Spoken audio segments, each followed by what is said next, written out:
अस्सलामुअलैकुम, कैसे हैं आप सब। उम्मीद है सब ठीक ठाक होंगे, खैर खैरियत से होंगे जी। तो अल्हम्दुलिल्लाह हम भी बिल्कुल ठीक ठाक है, वन फर्स्ट क्लास, बस थोड़ा सा थके हुए हैं।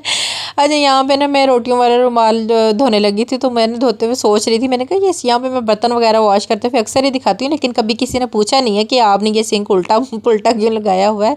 तो भाई हमारी मैनेजमेंट जगह के हिसाब से बनी इस तरह रही थी, वरना तो फिर जगह कम थी। अगर इसे सीधा लगाते, फिर अगर सीधा लगाते तो फिर टोटी का हिसाब भी नहीं लग रहा था। तो फिर ना हम लोगों ने सोचा कि चलें वक्त गुजारी करनी है, टाइम पास करना है, तो इस तरह से ही रोटियों के रुमाल मेरे धुल गए। बाकी रूटीन के काम सारे हो चुके थे और बच्चों का स्कूल से आने का टाइम था। तो यहाँ पे ना मेरी एक फ्रेंड है, उनकी तरफ ये कुछ ड्रेसेस वगैरह आए हुए थे, ट्रैक सूट्स। तो मैंने कहा इब्राहिम के लिए वो भी देखती हूँ और फिर उसे स्कूल से भी लेके आती हूँ। तो मैंने ऐसा ही किया, जब यहाँ से मैंने ये इब्राहिम के लिए एक ड्रेस ले लिया था और इब्राहिम को स्कूल से लेके आते ही पहनाया।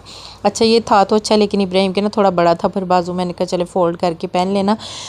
तो इब्राहिम को फीलिंग आ रही होती है कि शायद ना वो अभी जो है ना कोई प्लेयर है, फुटबॉल प्लेयर है, फुटबॉलर है, और या कोई क्रिकेटर है। उसे पता नहीं क्यों इस तरह के ट्रैक सूट्स पहन के ना उसे ऐसा ही फील होता है। अच्छा काफ़ी अरसा हो गया था, मैंने कहा बच्चों को फ्रेंच फ्राइज़ नहीं बना के दिए हुए और ना ही कभी बच्चों ने मांगे। अब तो मौसम भी मैंने कहा अच्छा हो गया है, तो चलो ख़ुद ही मेरा दिल किया, तो मैंने ना इब्राहिम के लिए फ्रेंच फ्राइज़ वगैरह बनाए और साथ साथ मैंने रोटी बनाने वाली थी, इसको ये बना के दे के फिर मैंने रोटियाँ भी बनाई। और फिर मैंने सोचा कि ज़ल्फ़ा इशल भी जब आएंगी तो वो कहेंगी खुशबू आ रही है, तो फिर मैंने उनके लिए भी फ्रेंच फ्राइज़ बना लिए। बाकी शाम में कल मैंने बच्चों को नहीं सोने दिया, मैंने कहा कि कोई बच्चा नहीं सोएगा वरना तो फिर रात को बहुत ज़्यादा लेट सोते हैं। और दूसरा ये भी है कि अभी टाइमिंग काफ़ी चेंज हो गई है, इशा टाइम जल्दी जल्दी हो जाता है, तो वो फिर अज़ानें वगैरह जो है ना वो जब हो जाए तो फिर हमें लगता है कि हमारी रात हो गई और अब हमें सो जाना चाहिए।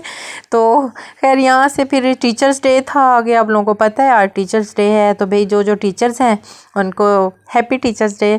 और बच्चों ने यहाँ पे टीचर्स के लिए लेनी थी कुछ चीज़ें, तो बस वही हम लोग बाय करने गए थे। और कुछ ये यहाँ पे सस्ता बाज़ार भी लगा हुआ था, हमने कहा वहाँ पे भी कोई चेक चुक कर लेंगे, कुछ मिल गया तो।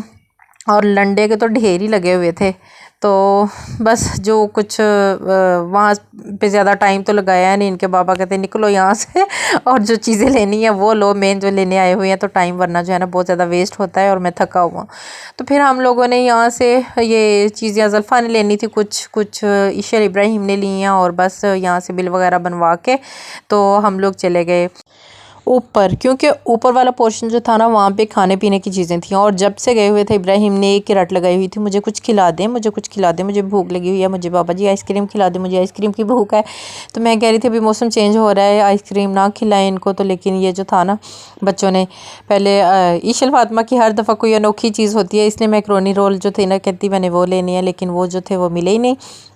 तो फिर हुआ ये कि बाकी सबकी चीज़ खाने पीने की आ गई थी, तो ईशल बेचारी जो थी ना हमेशा की तरह इसको वेट करना पड़ा। फिर एंड पे इसने कहा कि मैंने आइसक्रीम खानी है और समोसे खाने हैं, तो फिर इसके काफ़ी लेट ईशल फातिमा की चीज़ें आ गई थी। अच्छा वो जो था ना सिस्टम ही बड़ा वो मुश्किल सा लगता है, पहले टोकन लो, फिर वो टोकन आगे दिखाओ, फिर वहाँ से चीज़ लो, काफ़ी ज़्यादा टाइम लग जाता है चीज़ ख़रीदते ख़रीदते। कि मतलब बंदे को अगर भूख लगी हुई है ना, या उसका कोई वो जो एक्साइटमेंट है ना कुछ खाने पीने वाली, वो तब तक ख़त्म हो जाती है। तो खैर अब इस यहाँ पे सब्जी इंजॉय कर रहे हैं। अब ईशल फातिमा साथ समोसा खा रही है और साथ आइसक्रीम भी खा रही है, तो बड़ा प्यारा लग रहा था माशाल्लाह से रात की लाइटिंग। अच्छा ये कराची तो नहीं है, लेकिन कराची जैसा ही हमारा सिटी भी लग रहा था रात को, क्योंकि रोशनियों का शहर ही लग रहा था। और मैं देख रही थी ये लाइट्स जो है ना ये कैमरे में और ज़्यादा अच्छी लग रही हैं और ज़्यादा अट्रैक्टिव लग रही हैं। अच्छा वहाँ से ये हल्का फुल्का सा खा पी के फिर हम लोग वापस आए हैं घर। और घर पहुंचते ही ज़ल्फ़ा जो थी इसने अपनी टीचर्स के लिए कार्ड बनाना शुरू कर दिया। वो कैंडीज़ वगैरह चॉकलेट्स वगैरह जो थी वो पेस्ट करना शुरू कर दिया। अपना वो जो बॉक्स उस दिन मैंने आपको व्लॉग में दिखाया था, तो बस ये अपना बिज़ी हो गई। इब्राहिम मोबाइल लेके बैठ, ईशल ने भी अपनी कोई मसरूफियत ढूंढ ही ली थी। हाँ ईशल एक स्केल लेके आई थी, उसके ऊपर गेम थी, ईशल फातिमा वो खेलना शुरू हो गई। तो बस फिर हो गई रात और हम गए सो। ये थी हमारी वीडियो, अगर आपको अच्छी लगी हो तो like share and subscribe. Allah.